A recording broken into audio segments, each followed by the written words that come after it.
Sí.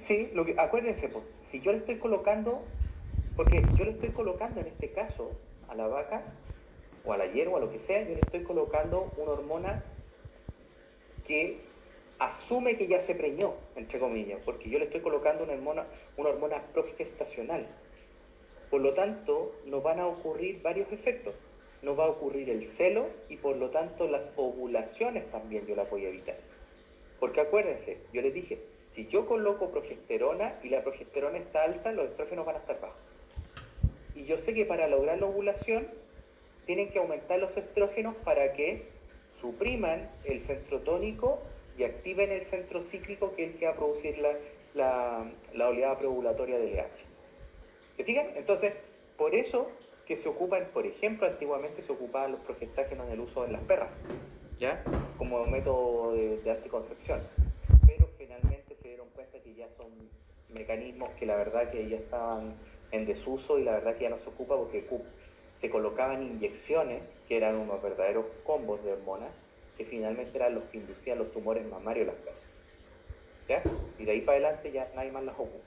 ¿Ya? Personalmente yo no las ocupo, ¿ya? Y la verdad que alguna vez quizás la ocupé, pero ya no, ¿ya?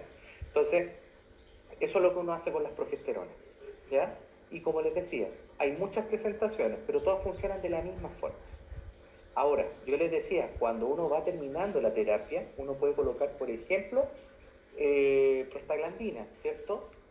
El mismo día del retiro de la progesterona o un día antes.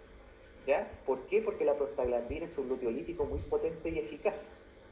Pero también uno puede colocar al inicio del tratamiento con P4, uno puede colocar estrógeno. ¿Ya? ¿Se acuerdan del cidirol que conversábamos en la sincronización de las vacas? Bien, el cidirol lo que hace finalmente es ir liberando desde el momento que yo aplico el dispositivo vaginal estrógeno. Y como el estrógeno también tiene una capacidad luteolítica, se coloca desde el inicio porque su capacidad luteolítica es más limitada y es más lenta. Entonces, como requiere más días, ¿cierto? Uno la coloca al inicio para que destruya el cuerpo lúteo que existe. Y posteriormente, cuando ya retiraba el implante, yo le puedo volver a colocar estrógeno para ahí activar el centro cíclico. ¿Ya? Pero depende mucho del momento donde yo lo ponga. En la primera parte, donde la coloco junto con el progestágeno, es paralizar el cuerpo lúteo remanente que hay en los ovarios, y en la segunda etapa es para inducir activación del centro cíclico. Bien, entonces tenemos diferentes formas. Otra cosa, recuerden, si los progestágenos son elementos que producen retroalimentación negativa, la retroalimentación negativa lo que hace es no liberar gonadotrofina. ¿Ya? Eso es lo que hace. Entonces, si ustedes tienen vacas que tienen buena condición corporal, pero no están ovulando y están en anestro y usted las palpan, ¿cierto? Y tienen ovarios lisos, ¿ya? Uno lo que puede hacer es colocar un dispositivo, ¿ya? Vaginal o como sea, o cualquier producto progestacional lo pueden colocar, y lo que van a hacer durante unos días van a producir retroalimentación negativa, entonces no se van a liberar gonadotrofina. Cuando ustedes las sacan, se liberan de manera importante y masiva y van a activar nuevamente los ovarios. Por eso es que se ocupan en vacas en anestro. ¿Ya? Uno de los tratamientos también es eso. Bien, entonces tenemos eso, tenemos diferentes protocolos, acuérdense. Por ejemplo, hablamos del protocolo Target Breeding, ¿ya? Que es un protocolo en base a ¿qué? Al uso de prostaglandina solamente, que se colocan cada ciertos días, ¿cierto? 14 días, ¿ya? 3 dosificaciones, ¿ya? En el intertanto de cada dosificación, si usted encuentra en celo, el animal se insemina o se monta, este es el caso de los bovinos, ¿ya? Y cuando ya pasamos la tercera dosificación, ciertas horas después, si es que ya no vimos celos antes, se hace una inseminación a tiempo fijo, ¿ya? Por lo tanto puede ocupar ambos sistemas, ¿ya?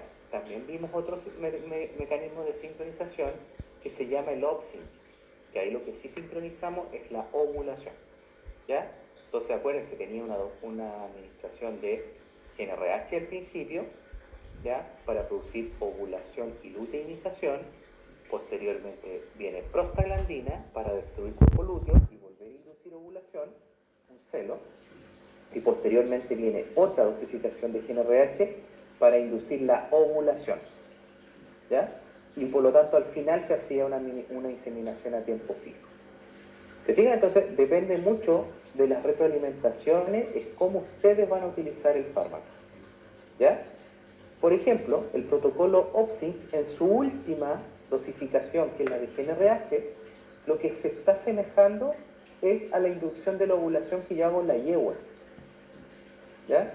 Porque acuérdense, en la yegua yo que administro para inducir la ovulación un análogo de la GnRH también, que es la deglorelina, ¿ya? Entonces, en la yegua, ustedes también pueden hacer eso, pueden inducir ovulación, ¿ya? En la vaca también, ¿ya? Entonces, si ustedes se fijan, tenemos casi los mismos, la misma forma de pensar cómo actúan, son como nosotros tenemos que pensar y ponernos en el caso para poder saber efectivamente qué fármaco ocupar, dependiendo de la necesidad de la paciente que ustedes tengan, ¿ya? Acuérdense también, pues, si yo quiero hacer en la yegua una inducción de la ovulación, sabemos que podemos ocupar un análogo, que el mejor es la deglorelina, pero también podemos ocupar HCG, ¿cierto? Porque tiene efecto LH. ¿Bien? Entonces, es muy importante de considerar las hormonas para poder hacer tratamiento, pero hay que hacer el ejercicio completo para todas las hormonas, ¿ya? Porque todas las hormonas en todas las especies va a funcionar igual, ¿ya? Van a tener efectos del TSH, efectos luteolíticos, efectos de retroalimentaciones negativas. ¿Bien? Bueno, esto es lo que habíamos conversado un poco de los cuerpos lúteos secundarios, ¿cierto? De la SG en la yegua, perdón. ¿Ya? Acuérdense, las implantaciones ocurren, ¿cierto? Son dependientes de cada especie, en la yegua es mucho más tardía que en otras, ¿ya? Donde vamos a tener, ¿cierto? Una etapa donde va a empezar a penetrar dentro de los tejidos maternos, dentro del endometrio, ya para poder generar posteriormente las placentas, ¿ya? Y aquí donde nosotros tenemos nuestras bonitas placentas, ¿cierto? Que conocemos, que desde la zona más externa de las placentas tenemos el corion, el alantoide, el amnios y el saco vitelino, que es vestigial en los animales domésticos, ¿ya? Acuérdense que el corion y el alantoide están fusionados, por lo tanto tenemos un corio-alantoide. Bien, tenemos diferentes tipos de placentación dependiendo de la especie, ¿cierto? Difusa, ¿quién tiene difusa? Los equinos, los cerdos, cotiledonaria los rumiantes, discoidal los primates y zonal, ¿cierto? Los carnívoros, ¿ya? En general los primates que tienen esta discoidal es un gran cotiledón, lo que tienen los primates, que puede ser uno o dos, ¿bien? Y esto también es lo que a nosotros nos hace, ¿cierto? Poder tener algunas y poder tener signos clínicos para poder diagnosticar gestación, ¿ya? Acuérdense que en la vaca uno puede hacer un examen que se llama el deslizamiento de membrana, ¿ya? El deslizamiento de membrana, que es lo que uno hace, es palpar, ¿cierto? El útero, hacer este efecto, ¿cierto? De tratar de pellizcar suavemente con la yema y ver si hay algo que se me arranca, como una tela que se me arranca. Eso es el coriolantoides, que cuando yo lo hago, ¿cierto? Tomo el útero y desplazo, ¿cierto? Lo que se me arranca es el coriolantoide, porque estoy palpando entre los espacios entre los placentomas, ¿ya? Solamente se puede hacer en la vaca, no en la yegua, porque la yegua, como es difusa, está completamente conectada por todos lados, por lo tanto ese signo no se puede hacer, ¿bien? Por eso que es importante siempre acordarse del tipo de placentación en los rumiantes. Bien, aquí tenemos lo mismo, ¿cierto? Las diferentes formas, ¿ya? En los primates humanos, ¿ya? Un poco, ¿cierto? Recordar cómo funcionaba, ¿cierto? El cordón umbilical, y también entender esto, ¿ya? Recuerden que esto es súper importante para el tema para el tema del calostro, ¿ya? Acuérdense que siempre entre la sangre materna y fetal al menos van a haber 6 capas de separación, y lo que hace el feto al ir invadiendo los tejidos va disminuyendo esas capas, ¿ya? Pero nunca van a ser menos que 3. Siempre el 3 es el mínimo de capas, ¿ya? Y lo que él va haciendo es sacar capas maternas. Nunca puede sacar capas de él, siempre va a sacar capas maternas, y ahí es donde vienen los nombres